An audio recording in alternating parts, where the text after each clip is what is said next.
Iran just claimed it blew up one of Amazon's most important pieces of cloud infrastructure in the Middle East, and for a few tense hours, global markets actually believed it. Then the United States responded, but not in the way anyone expected, and that response says more about where this war is really headed than almost anything else that's happened in months. So let's break down exactly what happened, why Iran targeted a tech company instead of another warship or airbase, and why the American answer to this whole situation might end up being one of the more consequential moments of the entire conflict. Here's the headline everyone's talking about right now. Iran's Islamic Revolutionary Guard Corps claims it launched several cruise missiles at Amazon Web Services' regional data center in Bahrain and destroyed it completely. That claim came through IRGC-linked state media outlets, and it was framed as direct retaliation for an American strike 2 days earlier on Iran's Darkhavine nuclear power plant, a facility still under construction near the Iraqi border. According to Iran's own timeline, that nuclear plant was hit in the very early morning hours. And less than 48 hours later, Tehran was claiming it had struck back at a piece of American commercial infrastructure, sitting thousands of miles from that nuclear site, inside a country that isn't even Iran. Neither Bahrain, the United States, nor Amazon has confirmed that the facility was actually destroyed. What we do know for certain is that sirens sounded across Bahrain that day, that Bahrain's government confirmed it intercepted incoming attacks without specifying exactly what was hit, and that this all happened while CENTCOM was already deep into its 10th consecutive night of direct strikes against Iranian military targets since the previous ceasefire fell apart. And that's really where you have to start if you want to understand why any of this matters, because this didn't come out of nowhere. Back in the middle of June, the United States and Iran had actually reached a ceasefire, a real pause in hostilities that held for a few weeks. That ceasefire collapsed in early July after Iran was accused of striking 3 commercial vessels sailing through Omani waters, ships that were using the internationally recognized safe corridor, specifically designed to keep commercial shipping away from exactly this kind of danger. Once those tanker strikes happened, the fragile peace fell apart almost immediately, and Washington restarted its bombing campaign against Iranian military infrastructure.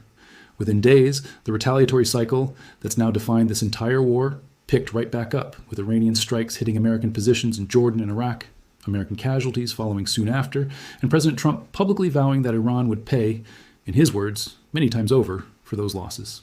That promise set the tone for what came next. An intensified American bombing campaign followed almost immediately by the strike on the Darkhavine nuclear facility, which Iran says is what triggered this latest wave of retaliation against Amazon's infrastructure in Bahrain. Now here's something that a lot of casual observers of this conflict might be missing, because this is not actually the first time Iran has gone after Amazon's cloud infrastructure in the Gulf. This is at least the 3rd time since March.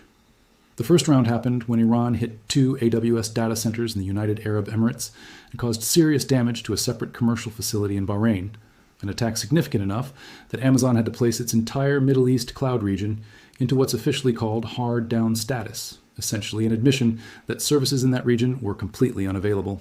A second wave of strikes hit that same Bahrain facility again in early April, causing another disruption and prompting Bahrain's own civil defense forces to respond to a fire at the site. And now in late July, Iran claims a third and supposedly final blow, cruise missiles this time instead of the drones used in the earlier rounds, aimed at what Iranian state media describes as the central data infrastructure, supporting Amazon's operations across the entire region. The reason this keeps happening isn't random either. Back at the end of March, Iran officially designated 18 major American technology companies as legitimate military targets. That list isn't small. It includes Amazon, Microsoft, Nvidia, Google, Apple, Meta, HP, Tesla, Oracle, Boeing, Cisco, and IBM, essentially a roll call of the companies whose infrastructure underpins huge portions of global banking, communications, and cloud computing. Iran's justification for this designation is that data centers belonging to these companies support what it calls the enemy's military and intelligence operations. And from Tehran's perspective, that makes them fair game right alongside actual military installations. Whether or not that reasoning holds up under any serious legal or ethical scrutiny is a separate conversation. But the strategic logic behind it is actually pretty clear once you think it through. Iran's conventional military has been absolutely hammered throughout this war, its navy gutted, its air defense network riddled with holes, and its missile production infrastructure under sustained, repeated attack. When your conventional capability to strike back gets ground down that badly, you start looking for softer targets that still produce outsized attention and economic disruption. A commercial cloud data center, especially one tied to Amazon Web Services, checks exactly that box. It doesn't require breaking through American air defenses. It doesn't require going toe-to-toe with a carrier strike group. It just requires enough drones or missiles to reach a fixed, known location that happens to sit inside a country hosting American military assets. And the disruption from these attacks has been real, regardless of how much of Iran's rhetoric around them is exaggerated for propaganda purposes. When that first wave of strikes hit back in March, banking systems and other critical services relying on Amazon's cloud infrastructure across the region experienced actual outages. That's not a small thing. Modern militaries, modern economies, and modern governments all run on cloud infrastructure now in ways that would have been unthinkable even a decade ago. And when a regional cloud hub goes down, the ripple effects touch everything from point-of-sale systems in local businesses to logistics platforms that keep supply chains moving. So even if Iran's claim about completely destroying the Bahrain facility this time turns out to be exaggerated, which is very likely given the pattern of unverified claims throughout this war, the strategic intent behind targeting it is completely genuine. Iran wants the world watching global markets react nervously every single time one of these claims comes out. And for a few hours after this most recent strike, that's exactly what happened. Stock futures in the United States pared back earlier gains. Investors watching cryptocurrency markets got noticeably more cautious. Even Bitcoin, which had been climbing toward the $66,000 mark, saw hesitation ripple through as traders processed the uncertainty. None of that lasted because markets are generally very good at recognizing unverified state media claims for what they often are, but the fact that it moved markets at all tells you Iran achieved at least part of what it was going for.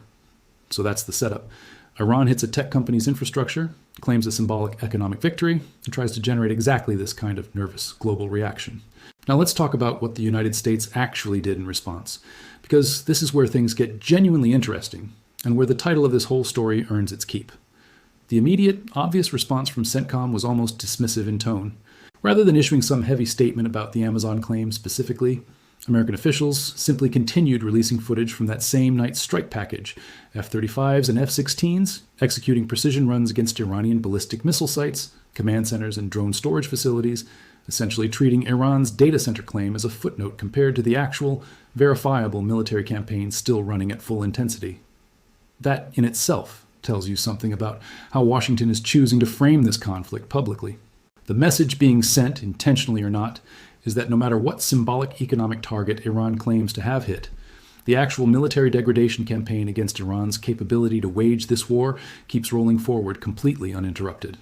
Night 10, at that point, meant 10 consecutive nights of strikes hitting Iranian command centers, maritime capabilities, missile and drone launch facilities, and air defense systems all across the country, a pace that doesn't pause or slow down just because Tehran claims a win against a cloud provider. But here's the part that genuinely nobody saw coming, and it didn't come from CENTCOM's press office at all. It came from a completely different direction, out of a defense trade show on the other side of the world. In the exact same week that Iran was making its Amazon claims and American jets were flying their 10th consecutive night of strikes, a defense technology company unveiled a piece of hardware that could fundamentally reshape how future phases of this war, or any war involving contested airspace, actually get fought. At the Farnborough International Air Show in England, Anduril Industries, working in partnership with the aviation company Archer, revealed an entirely new kind of aircraft called Thunder. And once you understand what this thing actually is, it becomes pretty clear why defense analysts have been buzzing about it nonstop since the reveal. Thunder is what's officially classified as a Group 5 autonomous tilt-rotor aircraft, which in plain terms means it's a fully unmanned VTOL-capable aircraft in the same weight and capability class as something like the MQ-9 Reaper drone, except built specifically to fly and fight alongside crewed attack helicopters like the Apache. It uses a hybrid electric powertrain, tilting rotor technology adapted from experimental commercial air taxi programs, and it's engineered to hit speeds up in the region of 320 miles per hour with an operational range approaching 900 miles. What makes it genuinely remarkable isn't just the speed or the range, though, it's the payload. This unmanned aircraft can carry up to 10 Hellfire missiles, which puts it roughly in the same weapons-carrying class as a fully loaded Apache attack helicopter, except without a single human being anywhere near the cockpit when it goes into contested airspace. Think about what that actually means operationally. For decades, the entire concept of attack helicopter warfare has revolved around putting extremely well-trained, extremely valuable pilots into low-altitude environments that are inherently some of the most dangerous places on any battlefield. Manned portable air defense systems, shoulder-fired missiles, small arms fire, all of it becomes exponentially more dangerous the lower and slower an aircraft flies, and attack helicopters by their very nature operate in exactly that dangerous envelope. Thunder changes the entire risk calculation. Instead of sending a two-person Apache crew into that threat zone alone, you can now send that same crewed Apache in, accompanied by 3, 4, 5, even 6 of these autonomous Thunder aircraft, flying in coordinated formation. absorbing the actual risk of enemy fire, while the human crew stays further back, directing the fight rather than being the first thing an enemy missile locks onto. Anduril's own engineers have described this explicitly as recreating the kind of deep strike, scouting, and armed reconnaissance mission set that the Army lost when it canceled its Future Attack Reconnaissance aircraft program back in 2024, except doing it with unmanned systems instead of trying to build another expensive crewed helicopter from scratch. The design lessons behind Thunder didn't come out of a vacuum either. Anduril has been extremely direct about the fact that a lot of what's built into this aircraft comes straight out of observations from the war in Ukraine, a conflict that has become, almost by accident, the single most important laboratory for modern drone warfare anywhere on the planet. Ukraine's ability to survive against a much larger conventional military has depended heavily on cheap, fast iterating drone technology filling gaps that expensive legacy systems simply couldn't cover fast enough. And Thunder is essentially an attempt to take those hard-earned lessons about contested low-altitude warfare and bake them directly into a next-generation American military platform from the very beginning, rather than bolting autonomy onto an existing crewed aircraft design after the fact. Now connect that back to the actual conflict playing out with Iran, because this is where the timing becomes genuinely fascinating rather than just an interesting side story. Iran's entire war strategy against the United States and its regional partners has increasingly leaned on exactly the kind of asymmetric, low-cost, high-volume weapons that a system like Thunder is specifically designed to counter: cheap drones, swarming attacks, fast boats harassing shipping lanes, missile batteries hidden in terrain that make direct engagement risky for expensive crewed aircraft. If a ground campaign, or even sustained close air support operations, ever become necessary in this theater, having a fleet of autonomous missile-carrying aircraft that can absorb the initial risk of contested airspace while protecting crewed helicopters and ground forces behind them isn't just a nice future capability. It's almost tailor-made for exactly the kind of fight this specific conflict has been generating for months. Whether or not Thunder gets rushed into this particular theater on any accelerated timeline remains to be seen, since Anduril's own public timeline points toward a first flight sometime in 2027 with full production following in the years after that. But the reveal itself, happening in the exact same week, Iran was trying to make headlines by claiming an economic strike against Amazon, sent a pretty clear signal about where American military technology is actually headed. And it's a signal that dramatically overshadowed whatever propaganda value Iran was hoping to extract from its data center claim. It's honestly a strange contrast when you sit with it for a second. Iran spends real resources launching cruise missiles at a commercial cloud facility, hoping to rattle markets and grab international headlines for a news cycle. Meanwhile, on the other side of this conflict, a defense company casually unveils an autonomous attack aircraft capable of carrying a full helicopter's worth of Hellfire missiles without risking a single pilot's life. And that reveal barely even needed to reference Iran directly to completely dominate the actual substantive military conversation that week. It's a pretty stark illustration of the wider gap in this conflict between symbolic, headline-driven warfare and the kind of quiet, compounding technological advantage that tends to actually decide how these situations play out over the long run. None of this means Iran should be dismissed as harmless or purely symbolic in what it's still capable of doing, and it's worth being completely honest about that. Even after months of sustained American and Israeli strikes degrading huge portions of Iran's conventional military capability, independent assessments still put Iran's remaining ballistic missile stockpile in the range of close to 2,000 weapons.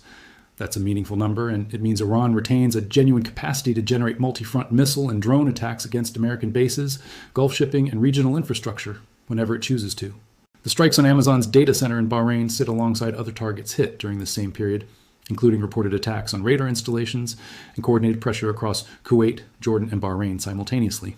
Iran's own messaging around all of this has been fairly transparent about the strategic logic driving it too, describing these attacks as part of a broader operation aimed at clearing regional air defenses and radar coverage to open the door for larger future missile and drone attacks, essentially treating this phase as preparation for something bigger rather than an endpoint in itself.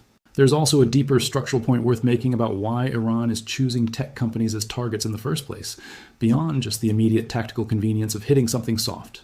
This is fundamentally a war being fought under conditions where Iran cannot compete with the United States militarily in any conventional sense, not in the air, not at sea, and increasingly not even in terms of hardened ground infrastructure, given how effective bunker-penetrating weapons have proven throughout this campaign. Under those conditions, expanding the war into economic and reputational territory, hitting the visible symbols of American corporate power, rather than just military hardware, becomes one of the few remaining levers Iran has left to pull. It doesn't require winning an actual engagement against American air defenses. It just requires generating enough uncertainty, enough of a news cycle, enough momentary market jitters to create the appearance of continued resistance and capability, even as the underlying military reality grows more lopsided by the week.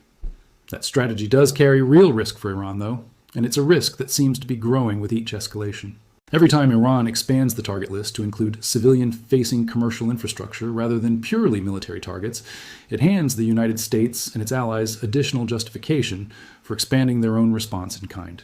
Targeting a tech company's data center, even one Iran claims supports military and intelligence functions, is a very different category of action than striking a military radar installation or an air defense battery, and international opinion tends to notice that distinction even when propaganda outlets try to blur it. If this pattern continues, expanding further into other sectors or other companies from that list of 18 designated targets, it risks accelerating exactly the kind of broader, more comprehensive American response that Iran has spent months trying to avoid triggering, the kind of response that moves beyond the current pattern of nightly strikes against Iranian territory and toward something far more decisive and far harder to walk back from. The US military just obliterated Iran's bridges and power infrastructure. And this may be the moment the conflict shifted from strikes to full logistical siege. In under 72 hours, CENTCOM reportedly hit Chabahar port, key rail bridges toward China and Russia, and coastal infrastructure tied to Iran's Strait of Hormuz pressure campaign. In this video, we break down how the US strike package dismantled Iran's three-part strategy: the Strait of Hormuz threat, the Chabahar maritime bypass, and the overland supply corridor connecting Iran to Beijing and Moscow. We also examine the weapons and aircraft behind the operation, including F-16C Wild Weasels, F-15E Strike Eagles, B-1B Lancers, F-A-18 Super Hornets, F-22s, F-35s, Tomahawk missiles, JASSM-ER cruise missiles, and the layered air defense systems protecting U.S. forces in the Gulf. This is not just another Iran update. It is about Chabahar port, Iranian bridge strikes, rail corridors to China and Russia, Strait of Hormuz leverage, IRGC supply chains, Shahab-3 missile attacks, Gulf air defenses, shipping insurance pressure, and the collapse of Iran's strategic infrastructure. Watch the full analysis to understand why destroying supply routes, ports, and bridges may hurt Iran more than destroying individual weapons, and why the next target list could decide where this war goes next. Iran, retriever U.S. military. Shi CENTCOM. Shahslag IRGC. Shardak Chabahar. Sharangrig Strait of Hormuz. Eretz 35. B-1 bomber. Chas military news. Jitter geopolitics. Ukraine has continued pushing forward with its own increasingly sophisticated air war against Russia during this exact same period, including reports of a Ukrainian F-16 pilot scoring a confirmed air-to-air kill against a Russian fighter, a milestone that matters both symbolically and practically for a conflict that's dragged on for years now. The parallel between these two wars keeps showing up in unexpected ways too, whether it's shared drone technology lessons, feeding directly into new systems like Thunder, or reports of Ukraine extending its reach into supply chains that connect Russia and Iran, striking vessels allegedly moving military cargo between the two countries through the Caspian Sea. It's a reminder that the alliances and rivalries underpinning this entire moment in global history are far more interconnected than a simple two-country conflict narrative would suggest. And the technology, tactics, and lessons bleeding across these different theaters are shaping outcomes in ways that go well beyond any single battlefield. So where does all of this actually leave things right now?